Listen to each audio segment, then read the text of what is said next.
안녕하세요. 현재 샌프란시스코에서 세계 각국의 문화를 소개하는 곳의 매거진의 작가로 활동하고 있는 미국인 세라라고 합니다.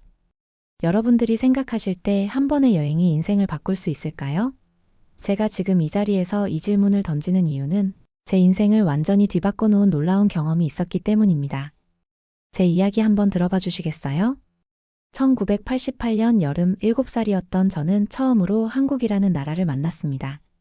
지금처럼 세계적인 문화 잡지 작가가 되기까지 그 첫 만남이 제 인생의 방향을 바꾸어 놓을 줄은 그때는 몰랐죠. 아버지는 국제문화교류재단의 이사였고 어머니는 세계 각국의 전통 공예품을 수집하는 큐레이터셨습니다. 부모님을 따라서 세계 곳곳을 다니며 자란 저에게 88 서울올림픽을 앞둔 한국행은 또 하나의 신나는 모험이었습니다. 세라, 이제 곧 도착할 거야. 저기 봐, 저건 인천공항이란다. 비행기 창가에 바짝 붙어 앉아있던 저에게 어머니가 말씀하셨습니다. 하늘에서 내려다본 한국은 마치 초록빛 보석을 박아 넣은 것처럼 반짝이는 바다와 울창한 산들로 가득했습니다. 공항에 발을 내딛는 순간 저는 전에 없던 새로운 감각들을 경험했습니다. 이국적인 한글 글자들이 가득한 표지판들, 코를 간지럽히는 낯선 음식 냄새, 그리고 곳곳에서 들려오는 생소한 언어의 멜로디. 특히 눈에 띈 것은 파란 바지를 입은 귀여운 호랑이 캐릭터였습니다. 나중에 알고 보니 그건 올림픽 마스코트 호돌이였죠. 어서 오세요. 환한 미소로 인사하는 자원봉사자 언니들의 모습이 인상적이었습니다. 저는 영어로 땡큐라고 대답했고 그들은 더 환하게 웃으며 땡큐라고 따라했습니다. 그때는 몰랐지만 이런 작은 교류가 제 안에 문화적 호기심의 씨앗을 심어주고 있었나 봅니다.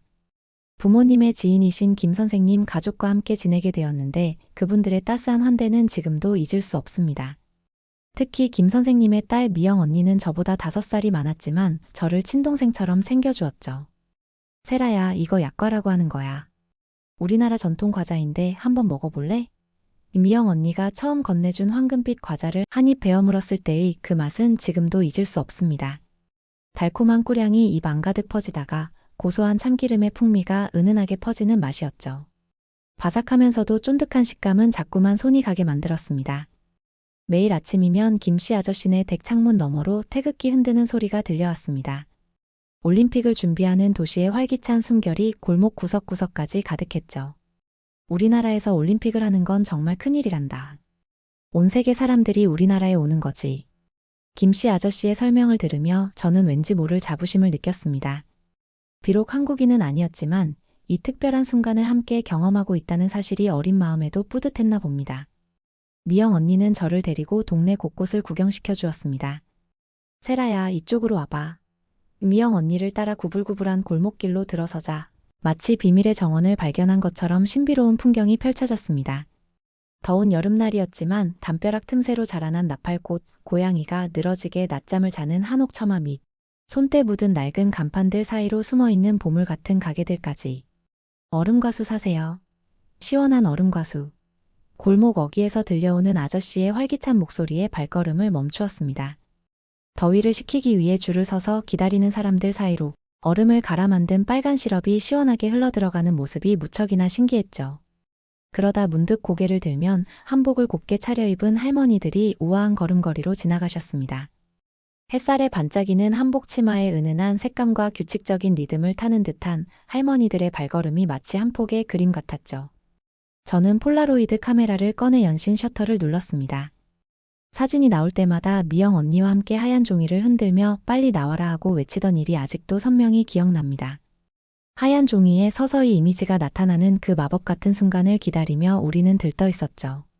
지금도 제 방 책상 서랍 한켠에는 그때 찍은 사진들이 고이 보관되어 있는데 사진 속에는 그 무더운 여름날에 생기 넘치는 골목길의 향수와 함께 미영 언니와의 즐거웠던 추억이 고스란히 담겨 있습니다.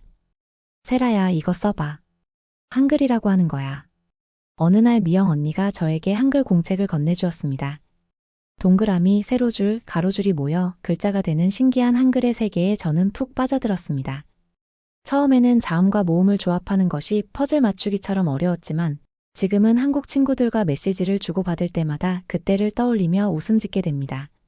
미영 언니와 함께했던 그 한글 공부가 이렇게 오래도록 제 삶에 남을 줄은 몰랐죠.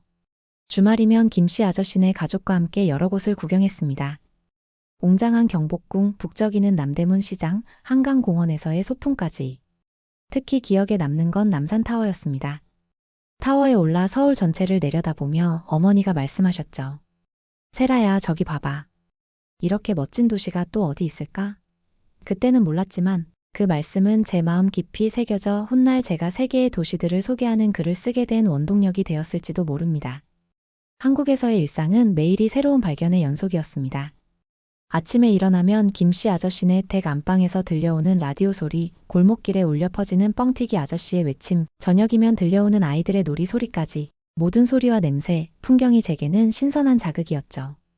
특히 음식은 제게 가장 큰 즐거움이었습니다. 김씨 아저씨네 댁에서 매일 다른 한국 음식을 맛보는 것은 마치 작은 모험 같았습니다. 이건 김치찌개야.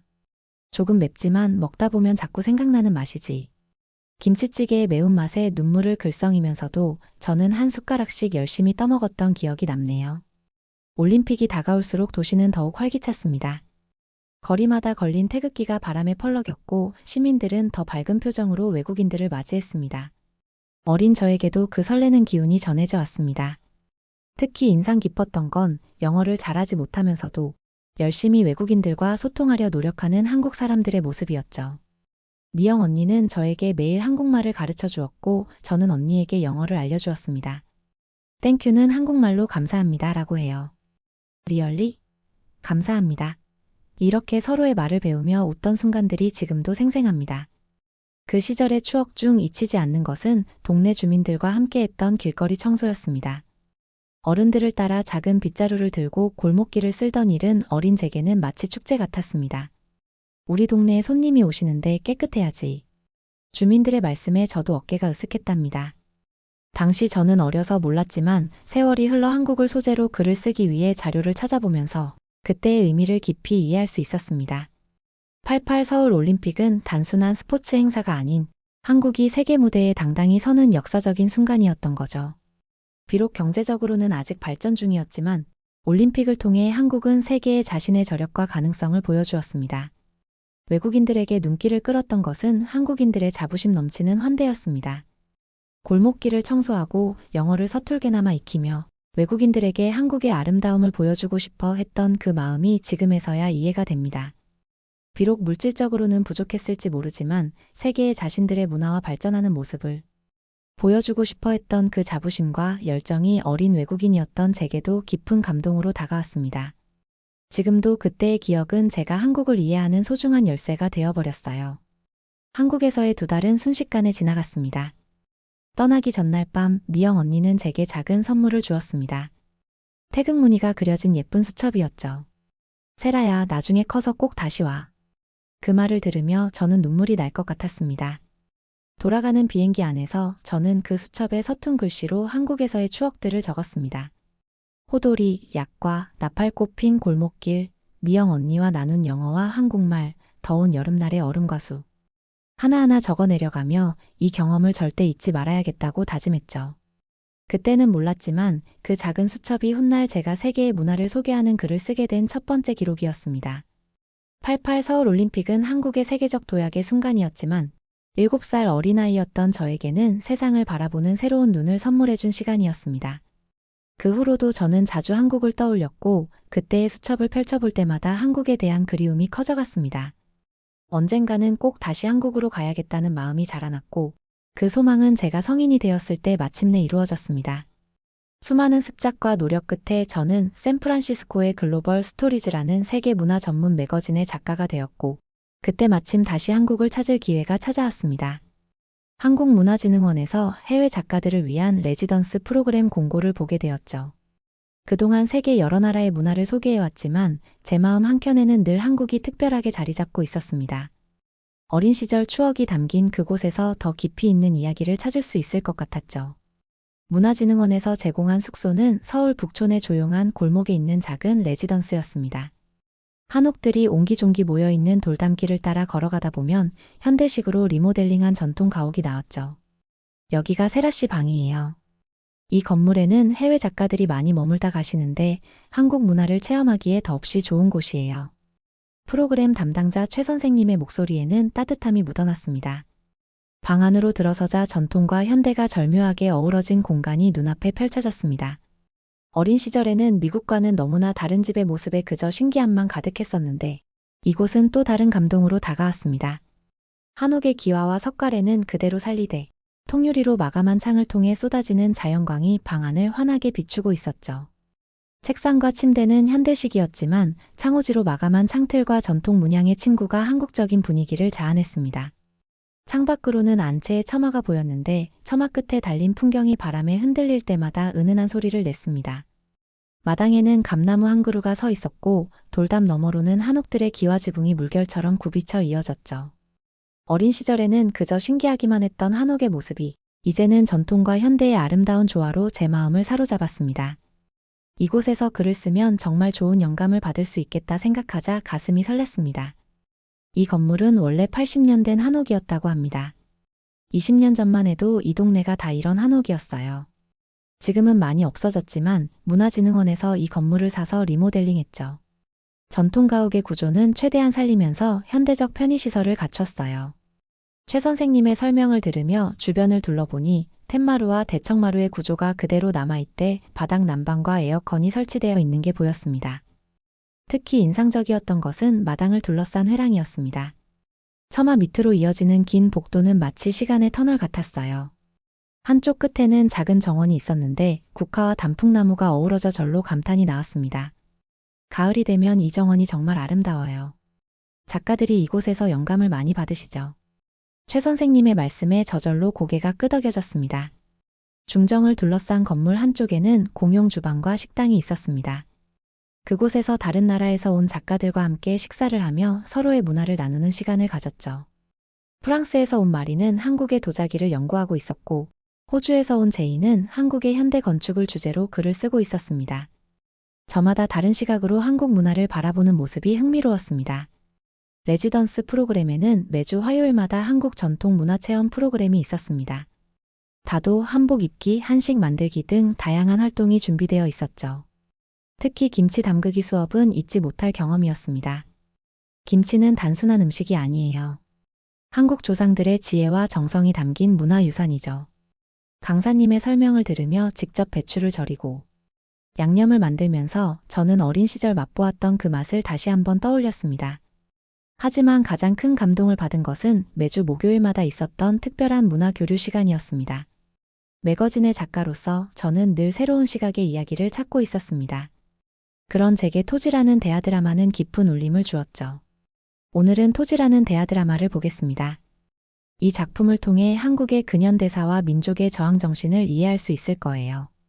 문화 강좌를 맡은 박 교수님의 설명과 함께 드라마가 시작되었습니다. 처음에는 한국어를 완벽히 알아듣지 못해 힘들었지만 영어 자막이 있었고 박 교수님이 중요한 장면마다 자세한 설명을 더해주셨습니다. 이 장면은 일제강점기 우리 민족이 겪어야 했던 고난과 그 속에서도 꺾이지 않았던 농민들의 저항 의지를 보여줍니다. 이런 설명들을 통해 저는 한국인들의 역사적 아픔과 그들의 불굴의 의지를 이해하게 되었고 이는 제가 쓰고 싶은 한국 이야기에 더 깊이를 더해주었습니다. 레지던스의 일상은 한국 문화를 더 깊이 이해하게 만드는 소중한 시간들의 연속이었습니다. 아침이면 정원에서 차를 마시며 다른 작가들과 대화를 나누었고 오후에는 각자의 작업에 몰두했다가 저녁이면 다 같이 모여 서로의 작업 이야기를 나누었죠. 한국에 지내게 되면서 프로그램 참가자들 사이에 자연스럽게 형성된 우리라는 감각을 느끼게 되었습니다. 이번 주말에는 우리 다 같이 창덕궁 나들이 가요. 이런 제안이 나오면 마치 오래된 친구처럼 자연스럽게 서로를 챙기고 도왔죠. 한국의 정이라는 문화가 마음속에 자연스럽게 스며들었습니다. 낯선 이들과도 마음을 나누고 서로를 진심으로 걱정하는 이 따뜻한 정서가 우리를 사로잡았던 거죠. 레지던스에서의 시간은 제게 특별한 배움의 순간이었습니다. 전통과 현대가 조화를 이루는 한국의 모습, 세계 각국의 작가들과 나누는 문화적 교류, 그리고 그 속에서 발견하는 새로운 시각까지. 이 모든 경험들이 지금의 제가 되는 밑거름이 되었습니다. 귀국 후 편집장님께 한국에서의 경험을 열정적으로 이야기하던 중 편집장님은 제게 새로운 제안을 해주셨습니다. 세라 씨, 한국에서 보고 느낀 것들이 참 특별해 보이는데 이번에는 한국의 정신을 보여주는 인물에 대해 써보면 어떨까요? 그렇게 시작된 새로운 탐구는 제게 아온의 장터의 불꽃이라는 드라마를 만나게 해주었습니다. 처음에는 단순한 호기심이었습니다. 왜 하필 17살의 소녀를 다룬 이야기일까? 하는 의문이었죠. 하지만 유관순 열사의 이야기를 알아갈수록 저는 그 속에 담긴 한국인의 강인한 정신과 흔들리지 않는 신념에 깊이 매료되었습니다. 서양의 잔 다르크처럼 어린 나이에 민족의 자유를 위해 싸운 그녀의 이야기는 제가 한국을 이해하는 새로운 차원을 열어주었습니다. 유관순 열사의 이야기를 더 깊이 이해하고 싶어 한국의 역사 전문가 김 교수님과 통화를 했습니다. 드라마는 일반 시청자들을 위해 많이 순화된 버전입니다. 실제 역사 기록을 보면 더 잔혹했죠. 당시 서대문 형무소의 고문은 김 교수님의 목소리가 무거워졌습니다. 일제강점기의 실제 고문과 순환은 드라마로도 다 표현할 수 없을 만큼 잔인했다고 합니다. 그럼에도 유관순 열사는 끝까지 자신의 신념을 지켰다는 사실이 저를 깊이 생각하게 만들었습니다. 특히 인상 깊었던 것은 그녀의 리더십이었습니다. 나이는 어렸지만 마을 사람들을 모으고 독립만세 운동을 이끌어가는 모습은 타고난 지도자의 풍모를 보여주었죠. 대한독립만세 라는 외침 속에는 개인의 안위보다 더 큰 가치를 위해 자신을 바치는 숭고한 정신이 담겨 있었습니다. 드라마는 유관순 열사의 개인적인 면모도 섬세하게 그려냈습니다. 평범한 소녀로서 가졌을 꿈과 희망, 가족에 대한 사랑, 친구들과의 우정. 이런 모든 것을 포기하고 나라의 독립을 선택했다는 사실이 그녀의 희생을 더욱 값지게 만들었죠. 어떻게 그렇게 용감할 수 있었을까요? 제 질문에 김 교수님은 역사학자다운 깊이 있는 통찰을 들려주셨습니다.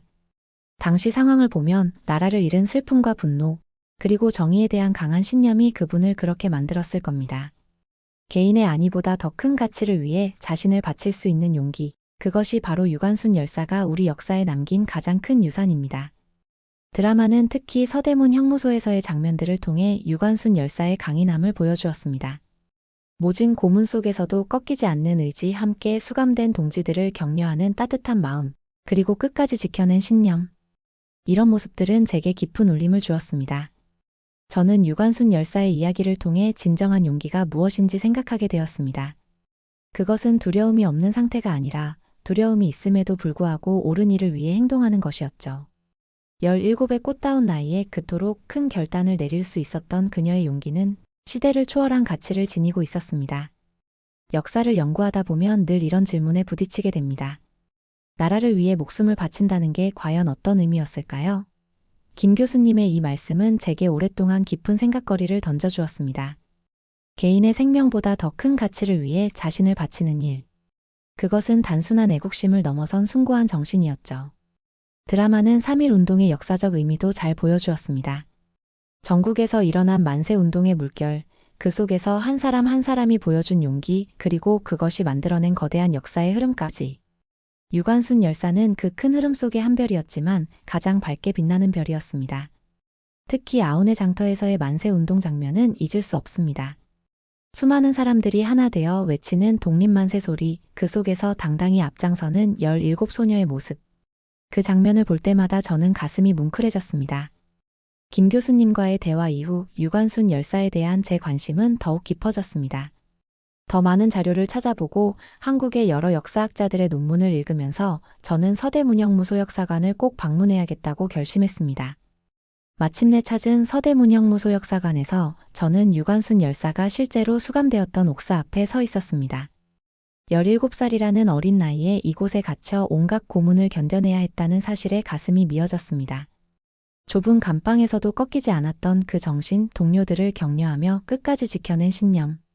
저는 그곳에서 오랫동안 말없이 서 있었습니다. 내가 그 나이였다면 그런 고통 속에서도 저렇게 당당할 수 있었을까? 하는 생각에 눈시울이 붉어졌습니다.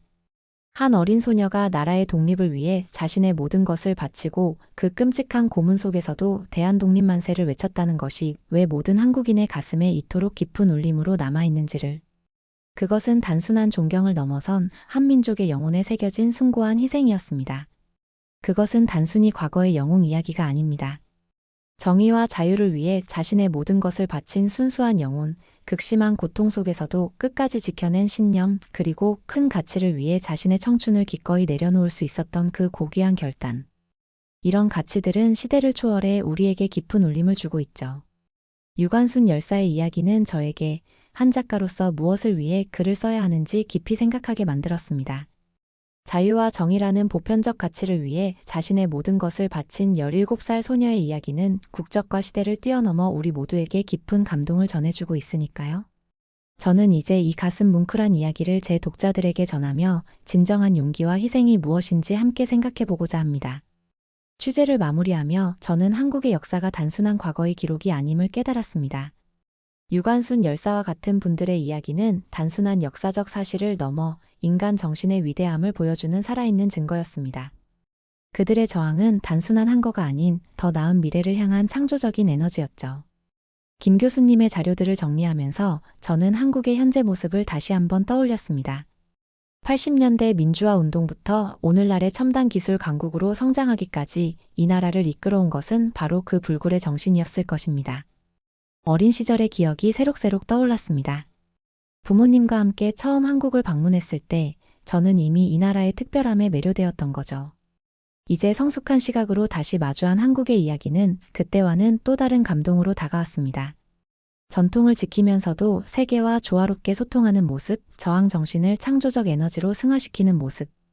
이런 특별한 이야기들을 세계에 전하는 것이 제 첫 과제가 되었습니다. 한국의 정신과 문화적 독창성이 더 많은 사람들에게 영감을 줄 수 있기를 희망하고 있습니다. 최근에는 실리콘밸리의 한 강연에서 한국 문화에 대해 발표할 기회가 있었습니다. 한국은 어떻게 문화 강국이 될 수 있었을까요? 라는 주제로 이야기를 나누었는데 청중들의 반응이 무척 뜨거웠습니다. 강연이 끝난 후 한 청중이 손을 들고 물었습니다. 한국의 문화는 왜 이토록 매력적일까요? 그 질문에 저는 잠시 생각하며 답했습니다. 그건 아마도 한국 문화가 가진 독특한 포용력 때문일 겁니다. 청중들의 시선이 집중된 가운데 저는 말을 이어갔어요. 한국 문화는 단순히 과거에 머물지 않아요. 그것은 전통과 현대를 아우르고 동양적 가치와 서양적 감각을 조화롭게 담아내는 특징이 있습니다. 하지만 그 이면에는 굉장히 고난의 시간이 있었어요. 저는 조심스럽게 이야기를 꺼냈죠. 일제강점기라는 암울한 시기는 한국 문화의 정체성에 큰 영향을 미쳤습니다. 일본은 한국의 전통 문화를 억압하려고 했지만 그 시기에 한국인들은 오히려 더 강한 공동체 의식을 바탕으로 문화를 지키고 발전시키려 노력했어요. 전통 한복이나 음식, 음악을 일상 속에서 이어갔고 심지어 독립운동 속에서도 문화는 중요한 역할을 했습니다. 청중 중 한 명이 손을 들며 물었습니다. 그렇다면 그 시기가 지금의 문화에 어떤 영향을 미쳤을까요? 저는 미소 지으며 답했습니다. 한국 문화가 가진 포용력은 바로 그 고난의 시기에서 단련된 겁니다. 강제로 서양 문물이 들어오고 일본의 억압 속에서 한국인들은 자신의 것을 지키는 동시에 외부 문화를 흡수할 수밖에 없었어요. 그 결과 전통을 잃지 않으면서도 변화와 조화를 이뤄낼 수 있는 능력을 키운 거죠. 그리고 덧붙였어요. 예를 들어 일제강점기 당시에도 한글을 지키려는 노력이 계속됐고 이는 지금의 한국 문화를 세계에 알리는 중요한 수단이 되었습니다. 또 음악과 춤은 독립운동의 도구로 사용되기도 했고요. 이런 경험들이 한국 문화의 뿌리를 더욱 강하게 만들어준 거죠. 다른 청중이 고개를 끄덕이며 말했습니다. 그래서 한국 문화는 단순히 전통적이거나 현대적이지 않고 그 둘이 자연스럽게 녹아있는 거군요. 저는 미소 지으며 마무리했습니다. 맞아요. 한국은 고난 속에서 자신만의 문화를 지키고 발전시키며 동시에 외부 문화를 수용해 재해석하는 능력을 길렀습니다. 그래서 오늘날 한국 문화는 전 세계 사람들이 쉽게 공감하고 사랑하게 되는 매력을 가진 거죠. 그것이 바로 포용력의 힘입니다. 강연장에는 박수가 이어졌고 저는 감사의 인사를 전하며 강연을 마무리했습니다. 제가 한국 문화를 연구하면서 깨달은 가장 큰 교훈이 바로 이것입니다. 한국 문화 연구는 제게 단순한 학문적 탐구가 아닌 깊은 인간적 감동을 주는 여정이에요. 어쩌면 그건 제가 어린 시절 한국에서 느꼈던 그 특별한 정서가 지금까지도 이어지고 있기 때문일지도 모릅니다. 그리고 이 여정은 아직도 현재 진행형입니다. 지금 세계는 한국 문화의 시대를 맞이하고 있습니다. 한국의 드라마는 전 세계 시청자들의 마음을 사로잡고 K-팝은 빌보드 차트를 석권하며 한국의 영화는 아카데미상을 수상하고 있습니다.